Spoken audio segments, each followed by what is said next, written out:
کہ آپ کی جو ریشنل فیکلٹی ہے، جو آپ کی سوچ ہے، وہ کہتی ہیں جو ہو گیا سو ہو گیا، کل کی فکر کرو۔ آپ کو کوئی سماجی دکھ پہنچا ہے، آپ کو کوئی معاشی دکھ پہنچا ہے، آپ کسی بھی تکلیف سے گزرے ہیں، غم جانا کی گزرے ہیں، غم دورہ کی گزرے ہیں، آپ کی سوچ کہتی ہے آنے والے کل کی فکر کرو۔ یہ تو بہت سے لوگوں کے ساتھ ریزونیٹ کرنے والا شعر ہے کہ زندگی میں بڑے لوگ ہوتے ہیں کہ آپ آؤٹ آف دا وے جا کے ان کی وکالت کرتے ہیں، آپ کوشش کرتے ہیں کہ ان کی طرف کا مقدمہ لڑ دیا جائے، آپ کوشش کرتے ہیں کہ ان کے پوائنٹ آف ویو کو اہمیت دے دی جائے، ان کے پوائنٹ آف ویو کو اجاگر کر کے بیان کر دیا جائے۔ اپنی نظموں میں اسلامک اسکتولوجی کو اور کس طریقے سے قرآن آپ کی ذات کا حصہ بنتا ہے، اور آپ قرآنی سٹوریز کو، قرآنک سٹوریز کو، واقعات کو اپنی زندگی کے ساتھ جیتا ہوا محسوس کر سکتے ہیں، اور کس طرح آپ ڈیوائن سے کنیکشن اپنی ذات میں محسوس کرتے ہیں۔ بسم اللہ الرحمن الرحیم۔ آج ایک اور چھوٹی سی غزل ہے، صرف 5 اشعار ہیں اس میں، اس کے بارے میں کچھ ڈسکشن کرتے ہیں۔ یہ ہے کہ نم غم کی غمازی کرتا رہتا ہے، نم غم کی غمازی کرتا رہتا ہے، غم نم کو ہی راضی کرتا رہتا ہے۔ وہ سارے لوگ جو زندگی میں کسی شدید دکھ سے گزرے ہوں، انہوں نے اپنے اندر ایک کیفیت بارہا محسوس کی ہوگی کہ کبھی وہ چاہتے ہیں کہ ان کا غم ظاہر نہ ہو، وہ اپنی آنکھوں کے تمام آنسو پی لینا چاہتے ہیں، وہ چاہتے ہیں کہ ان کی آنکھیں خشک رہیں، ان کے دل کے اوپر غم قطرہ قطرہ ٹپ ٹپ کر کے گرتا رہتا ہے، لیکن وہ اپنی آنکھ سے اس غم کو ظاہر نہیں ہونے دیتے۔ اور کبھی ایسا بھی ہوتا ہے کہ آنکھ بے بس ہو جاتی ہے اور آنکھ چھلک اٹھتی ہے۔ اردو شاعری آپ پڑھ کر دیکھیں تو آپ کو ہزاروں شعر مل جائیں گے جہاں پر ایک طرف ضبط کی بات ہو رہی ہوگی کہ ضبط غم کتنا ضروری ہے، اور ایک طرف آنکھ کے چھلکنے کی بات ہو رہی ہوگی کہ آنکھ کیسے بھر آتی ہے اور آنکھ سے آنسو کیسے بہنے لگ جاتے ہیں۔ میں نے بھی اس چیز کو، اس غم کو بہت دفعہ محسوس کیا ہے، اور کیونکہ میرا عمومی مزاج یہ ہے کہ آنکھ کو چھلکنا نہیں چاہیے، غم کو برداشت کر لینا چاہیے، غم کو ظاہر نہیں کرنا چاہیے، سوائے ان کچھ مواقع کے جہاں پر آنکھ کا چھلکنا بہرحال ضروری ہو جاتا ہے۔ تو اس تناظر میں یہ شعر ہے کہ نم غم کی غمازی کرتا رہتا ہے۔ آنکھ کا جو نم ہے وہ کبھی آنکھ چھلک جاتی ہے، کبھی آپ کی پلکوں کے کنارے پر ایک آدھا موتی آ ہی جاتا ہے، کہیں آنکھ تھوڑی سی بھری آتی ہے، اور وہ جو نم ہے جو آپ کی آنکھ میں آتا ہے وہ غم کی غمازی کرتا ہے، وہ پھر بتاتا ہے کہ آپ کے اندر کتنا غم ہے۔ وہ ایک قطرہ نہیں ہوتا، وہ ایک طوفان ہوتا ہے جو آنکھ تک آ گیا، اور غم نم کو ہی راضی کرتا رہتا ہے۔ دوسری طرف جو آپ کا دکھ ہے وہ آنکھ کو یہ بتاتا رہتا ہے کہ چشم نم کا کوئی فائدہ نہیں ہے، اپنے آنسو کسی کو دکھانے کا کوئی فائدہ نہیں ہے، ان آنسوؤں کو روک کے رکھو۔ تو یہ جو آپ کے اندر ایک کشمکش چلتی رہتی ہے جس میں آپ کی آنکھ کا نم یہ چاہ رہا ہوتا ہے کہ وہ غم کی غمازی کرے، وہ نظر آ جائے، وہ ظاہر ہو جائے، وہ جھلک جائے، اور آپ کا غم یہ چاہ رہا ہوتا ہے کہ نہیں،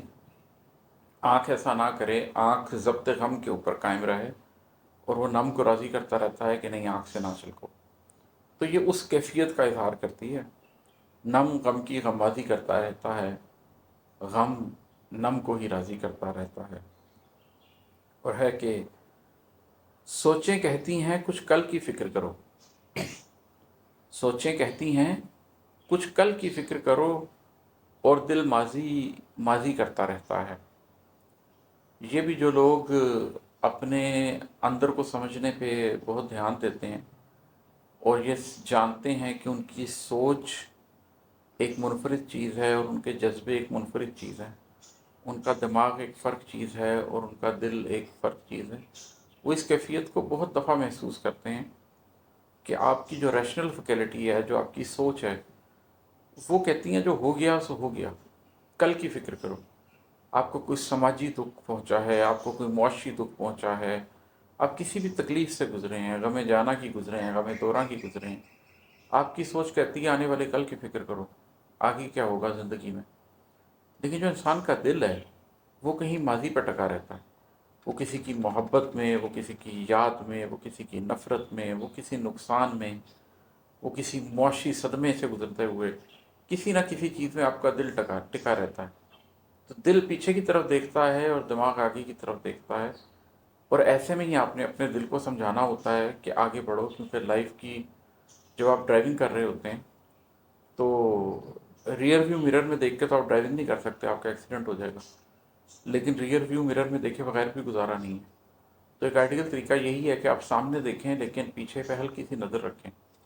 یہی زندگیوں کو گزارنے کا اصول ہے، اسی طریقے سے کامیاب زندگی گزر سکتی ہے۔ تو سوچیں کہتی ہیں کچھ کل کی فکر کرو، اور دل ماضی ماضی کرتا رہتا ہے، اور ہے کہ ایک ہم ہیں جو تیری وکالت کرتے ہیں، ایک ہم ہیں جو تیری وکالت کرتے ہیں، اور تو قاضی قاضی کرتا رہتا ہے۔ یہ تو بہت سے لوگوں کے ساتھ ریزونیٹ کرنے والا شعر ہے کہ زندگی میں بڑے لوگ ہوتے ہیں کہ آپ آؤٹ آف دا وے جا کے ان کی وکالت کرتے ہیں، آپ کوشش کرتے ہیں کہ ان کی طرف کا مقدمہ لڑ دیا جائے، آپ کوشش کرتے ہیں کہ ان کے پوائنٹ آف ویو کو اہمیت دے دی جائے، ان کے پوائنٹ آف ویو کو اجاگر کر کے بیان کر دیا جائے، مگر وہی لوگ یہ بات سمجھتے نہیں ہیں، ان کو اس بات کا احساس نہیں ہوتا کہ آپ اصل میں ان کی طرف سے کھیل رہے ہیں، آپ اصل میں ان کی بھلائی سوچ رہے ہیں، آپ اصل میں ان کی وکالت کر رہے ہیں، اور وہ سمجھتے ہیں کہ آپ ان کے مخالفین میں شامل ہیں، اور وہ آپ کی ہر بات پر قاضی طلب کرتے ہیں کہ آپ کے اور ان کے درمیان ہوئی ہوئی بات کے درمیان فیصلہ کر دیا جائے۔ تو انسان کو کبھی افسوس بھی ہوتا ہے کہ ایک ہم ہیں جو تیری وکالت کرتے ہیں، اور تو قاضی قاضی کرتا رہتا ہے، اور ہے کہ درد کی دولت بانٹتا پھرتا ہے یہ دل، درد کی دولت بانٹتا پھرتا ہے یہ دل، اپنے تئیں فیاضی کرتا رہتا ہے۔ کچھ دل بڑے تہی دامن ہوتے ہیں، ان کے پاس کچھ ہوتا ہی نہیں ہے، لیکن کچھ دل ایسے ہیں کہ جن کے پاس دولت تو ہوتی ہے مگر صرف درد کی دولت ہوتی ہے۔ تو جب آپ کے پاس ہوتی ہی صرف درد کی دولت ہے تو آپ اپنے ارد گرد بیٹھنے والوں میں بھی وہی دولت بانٹ سکتے ہیں، اپنے تئیں آپ فیاض ہو رہے ہوتے ہیں، آپ بڑے کھلے ہاتھ سے خرچ رہے ہوتے ہیں، لیکن کیونکہ آپ کے پاس درد کی دولت کے سوا کچھ ہوتا نہیں ہے، تو آپ کی صحبت میں بیٹھنے والے شخص کو درد کے سوا کچھ ملتا بھی نہیں ہے۔ درد ایسا آپ کے رگ و پے میں چھا جاتا ہے کہ جو بھی آپ کے پاس بیٹھتا ہے وہ اس درد کو محسوس کرتا ہے، اس درد کا کچھ حصہ آپ سے لے کر ہی اٹھتا ہے۔ اور ضروری نہیں ہے کہ یہ درد کو کسی نیگیٹو معنی میں بیان کیا جائے، یہاں پر میں کسی ایسے روگ کی بات نہیں کر رہا کہ جو آپ کی تکلیف میں دوسرا شخص آتا ہے اور وہ بھی اس تکلیف کا شکار ہو جاتا ہے۔ درد کے بہت سے پہلو ہیں، درد کے بہت سے رخ ہیں، درد ذات کو گہرائی بھی عطا کرتا ہے، درد آپ کو بہت سی چیزوں کی انڈرسٹینڈنگ بھی دیتا ہے۔ تو اہل درد کے پاس بیٹھنا اور اہل درد سے کچھ درد لے کر اٹھنا، یہ تو ایک بڑا ہی مجرب نسخہ ہے، یہ تو بڑا ہی ایک اکثیر قسم کی چیز ہے قلوب کے لیے، لیکن جس کے پاس یہی ہوتا ہے وہ پھر یہی بانٹتا ہے۔ درد کی دولت بانٹتا پھرتا ہے یہ دل، اپنے تئیں فیاضی کرتا رہتا ہے، اور ہے کہ اصلی رمز بتانے سے بچتا ہے عماد،